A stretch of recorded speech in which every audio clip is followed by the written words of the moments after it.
I think this is actually why Jesus is born into such humble circumstances, because Jesus is introducing a completely new way of being in the world. Prior to Christianity, the people that you aspire and look up to in the world were always great men. Alexander the Great, this guy is an emperor, and that guy is an aristocrat, and this guy is...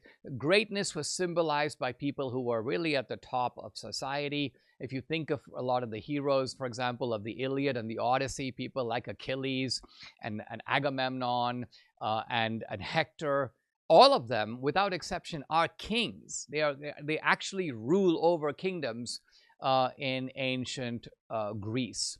But Christianity introduces the idea of the low man. Jesus is kind of a nobody. He's a carpenter. The apostles are nobodies. They're fishermen. They're on the rare times where you get somebody who is a somebody, they often are on the wrong side of it. Say, Jesus goes to the rich man, you want to follow me, just leave your stuff, come with me. Nah, I don't think I'm going to be doing that. So Jesus introduces the idea in society that the low man can be elevated morally, spiritually, become a kind of object of aspiration and admiration.